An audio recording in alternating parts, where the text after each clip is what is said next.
Okay, in this section we're talking about simplifying logarithmic functions. And so the first thing we come to is the definition. First of all, there's some conditions here. It says x must be greater than 0, a must be greater than 0, and a cannot be equal to 1. All right? So if you've got y equals 2 log base a of x, if and only if x is equal to a to the y power. So again, we talked about how to rearrange them last time from log form to exponential form. And so when you've got the log form, remember, this is your base, right? The y right here, this would be the power. And then when you raise this base to this power, then the x is what you would get when you raise that base to that power. So again, when you're rearranging it, this is your base. This is the power that base is raised to, and then that's what it would be equal to when you raise that base to that power. So it's just switching back and forth from one form to the other. Now let's spend a moment talking about the restrictions here. Okay, so first of all, the first restriction that we come to is that x has got to be greater than 0. X can't be negative. Let's talk about y for just a moment.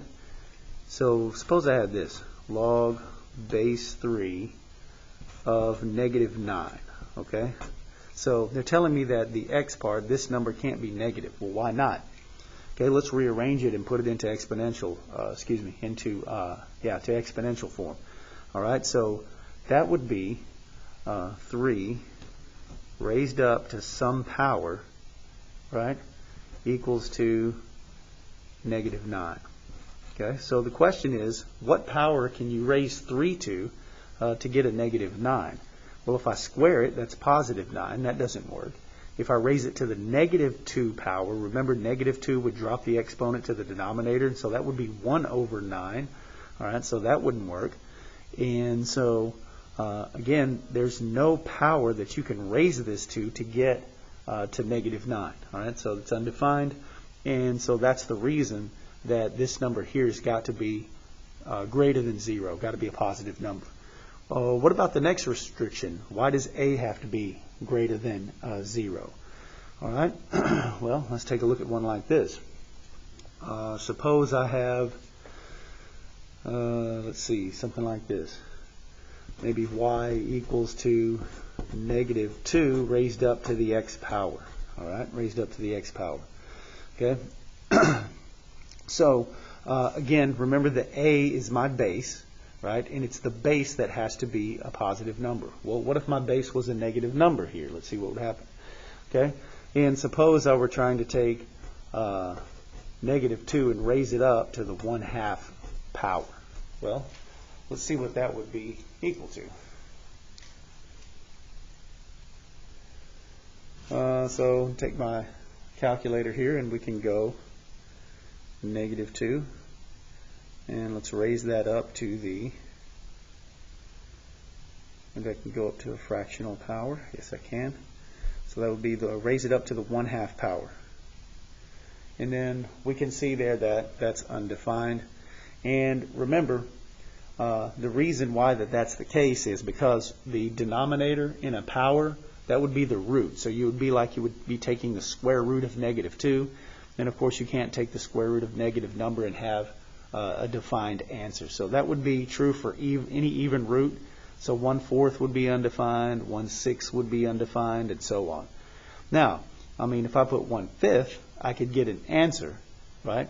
But anytime that denominator in the fractional power is even, you're not going to be able to get an answer, all right? And so that is the reason why that a number's got to be positive. Now, what about why does it have to not be equal to 1? Well, as we take a look here, if my base were 1, okay, I can raise that to any power and that function's still equal to 1. 1 to the 5th power is 1, 1 to the 10th power is 1, and so it won't change. It always evaluates out to 1, and so it's in essence a constant function at that point and not a logarithmic function anymore, right? So that's why your base cannot be 1. Okay, so that kind of gives us a little bit of a discussion as to why the restrictions are there the way they are. And so those are restrictions to keep in mind. Again, the restrictions are that Your x number has got to be positive, right? Your base has to be positive, and also the base cannot be equal to 1. All right? Okay. And so, again, every logarithmic function can be written into an exponential form and vice versa. Every exponential equation can be written into a logarithmic form just by switching the components around. And they're equivalent. They're the same. All right? So, remember, when you're evaluating these things, right? Right here, if, like, for example, if I've got log base 2 of 8 equals to 3, okay, then what we've got to understand is that, remember, this is the base, this is the power, and this is what it equals when you raise this base to this power. So 2 to the 3rd power equals to 8. Okay? All right, so now we move into some where we're going to be evaluating some of these logs. And so let's work through a few of these. So f of x equals to log base 2 of x. And I want to evaluate that function when x is equal to 32. So what am I really trying to evaluate? Trying to evaluate log base 2 of 32. So I want to see what that's equal to. All right, so log base 2 of 32. Well, really, what are we trying to find here? Remember, if I were to rearrange that, that would be 2 raised to what power is equal to 32. All right?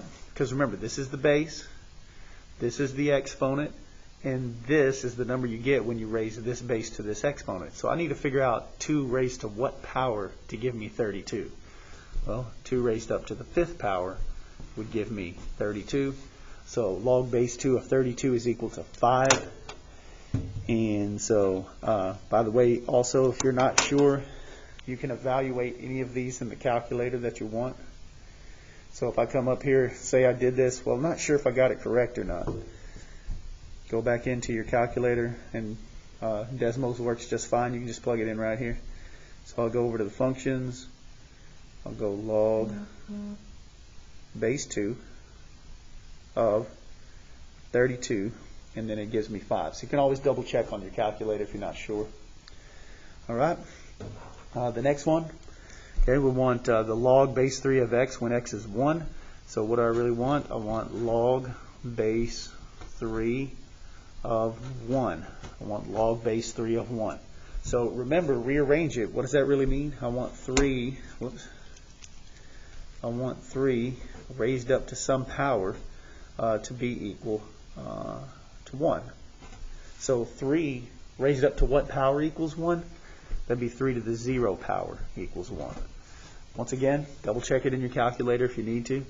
The next one, I want log base 4, and my x is 2 of 2. I want log base 4 of 2. And so again, 4 raised to what power equals to 2? Well, 4 to the 1/2 power is equal to 2. Remember, raising to the 1/2 power is the same thing as taking the square root. Square root of 4 is 2. So 4 to the 1/2 power is 2. Double check it. Your calculator will give you that answer as well if you're not sure. The next one, I want log base 10 of 1 over 100. Okay? I want log base 10 of 1 over 100. So in essence, I want 10 raised up to what power equals to 1 over 100. All right? Now, what we should be able to recognize here is this is going to be a negative power because, remember, negative power throws the number into the denominator and then raises it up. So if I go negative 2 power, right, because 10 squared is 100, so if I go 10 to the negative 2 power, that would throw that 100 down in the denominator. So log base 10 of 1 over 100 is equal to negative 2. Once again, don't forget, if you come to one that you are not sure of, then what should we do? Let's check it on our calculator. And so I'm going to come back here and say, you know what, I'm not quite sure about this one. Let me go ahead and here and see if I can't verify that. So log base 10, nope, came out of it. Oh, another thing to remember too is if we don't put any base, remember what we said in the last lesson? No base is automatically means base 10. So I could really just go straight into this without putting any base, because it'll automatically beam base 10. And notice that it gives me -2. All right. So like I say, double check it on the calculator if you have any that you're unsure about, just to make sure you're on the right track. Okay, so there are some properties that we're going to be looking at here now for these logarithms. And so there are 4 properties here in this section that we're going to take a look at. We'll take a look at some more next time, but in this one, we're looking at just these 4. Right, so here's the first property.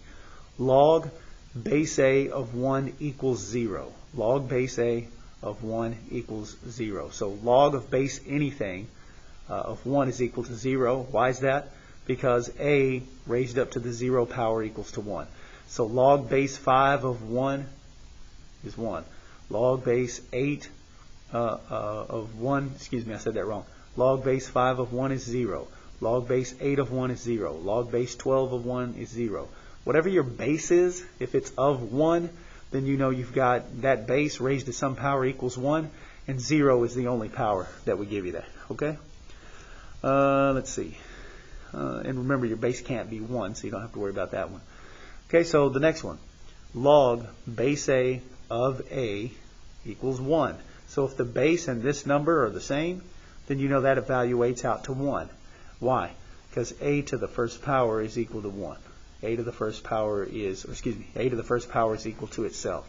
Okay, so 5 raised to the first power equals 5. 8 raised to the first power equals 8, and so on. Okay, so again, if these two numbers match the base and this number, you know that evaluates out to 1. The next property, okay, log base A of A to the x, right, equals to x.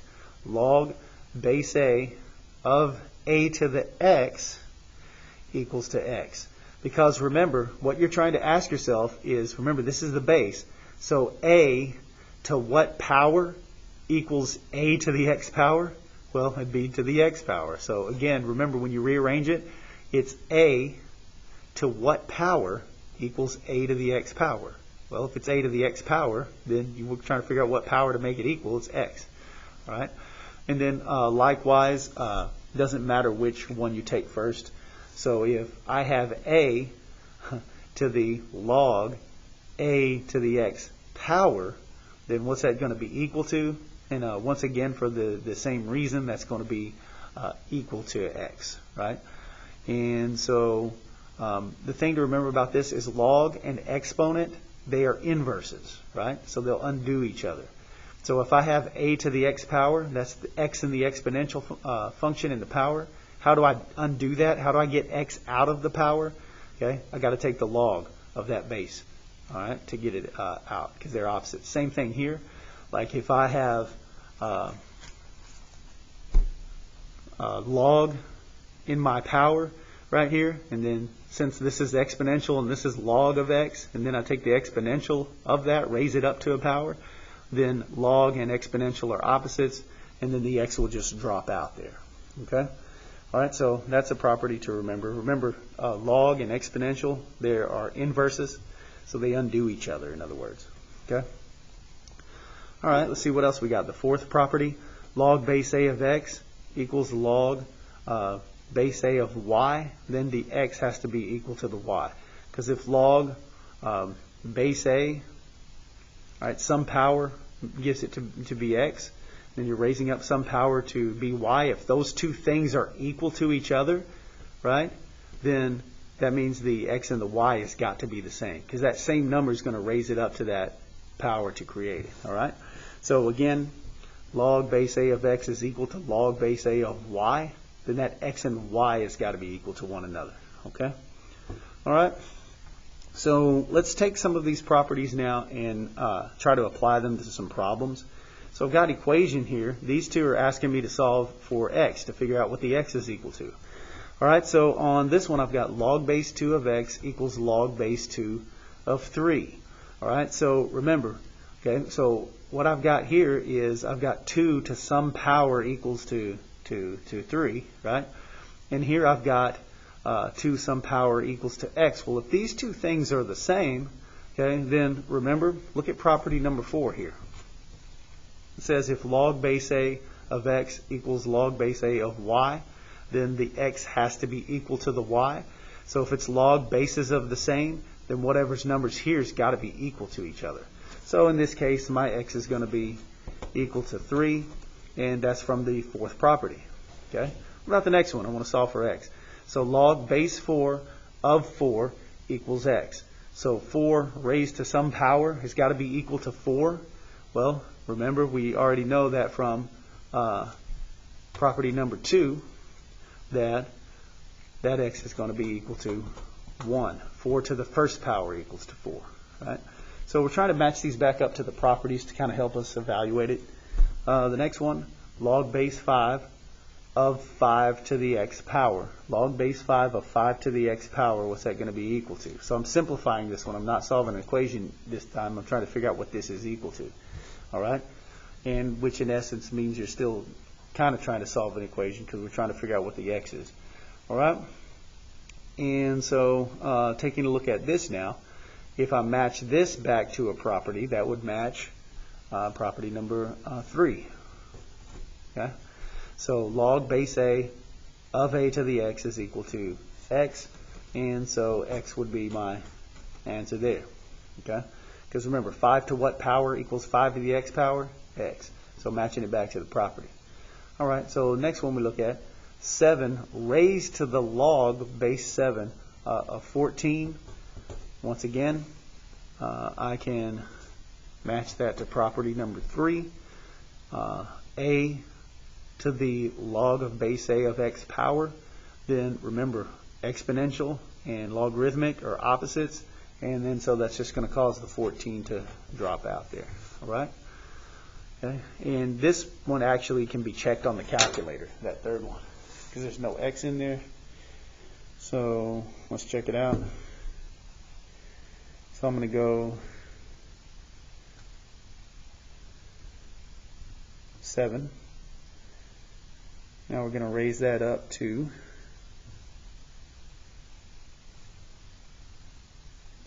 the log base 7 of 14 power, and then so you can see there that it gives me 14.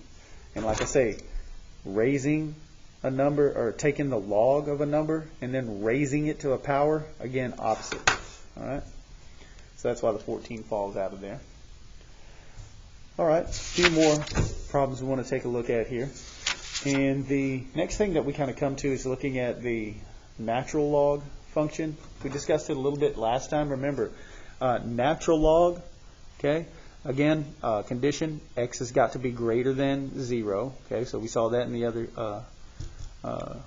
when we were looking at logs as well. So y equals to the natural log of x if and only if x is equal to e to the y power. So remember, when you see natural log, that means the base is e. The base is e. So if I rearranged this, that would be e to the y power equals x. So natural log just means base e. And remember last time we talked about e was a constant. It was 2.7 something, and we showed you how to get it and all that stuff. All right, so just remember, e is a number, kind of like pi is a number, as a non-terminating decimal number. All right, let's see. And again, this is how it's related back to the regular log function. Log base e is the natural log function. So when you see natural log, it means base e. And again, called the natural logarithmic function. Now, the same properties that we had for the log functions, those same properties apply to the natural log functions. So these 4 properties are just kind of the same properties that we looked at on the other page, but it's adapted to the natural log functions. Okay, so once again, natural log of 1 equals 0. Why? Because e raised to the 0 power equals 1. So natural log of 1 is 0. Natural log of e is 1 because e raised to the first power is equal to e. Right? So again, that's the power that you would need to raise it to. The natural log of e to the x equals to x, because again, natural log and raising to a power are opposites. Right? And if natural log of x equals natural log of y, then the x is equal to the y. So the same properties that apply to log apply also to natural log. Now, it probably would be good to commit a lot of these properties that we're looking at to memory. because you're going to use them quite a bit, and even when you get to calculus, you'll be using them again. All right, so hopefully by using the properties, you'll probably have them memorized by the time that we're done with some of these. All right, so let's look at the next one. Okay, it says, I want to use these properties to simplify the expression, so I want to know what the natural log of 1 over e is equal to. All right, and so when I'm looking at this and trying to match it up to a property, first thing that I should do is probably rearrange this, get this e out of the denominator here, and write it as a natural log of e to the negative 1 power. Remember, when you move it, it will change the sign of the exponent. And so here now, I can take this and apply it to property number 3. All right, the natural log of e to the x equals to x, so the natural log of e to the negative 1 equals to negative 1. Okay, next one, I want e to the natural log of 5 power, and so if I'm trying to match it to a property, I can match it back to the third property again. All right, so, and this second portion of it, e to the natural log of x equals x, so e to the natural log of 5 equals 5. Once again, the natural log and raising to the power are opposites, and so the 5 will drop out. What about 4 times the natural log of 1? Well, on property number 1, we saw natural log of 1 equals 0, and then 4 times 0 is 0. Whoops, I can't see that. And so for the next one, I need 2 times the natural log of e. Well, I can relate that back to the second property. 2 times the natural log of e. The natural log of e is 1, right? And then 2 times 1 would give me 2. All of these can be verified on the calculator as well. So like I say, if you get to some of these and you're not sure if you've done them right, then go ahead and plug them into the calculator to double check and make sure you're on the right track. All right, so with that, you'll be ready for your quiz for this section.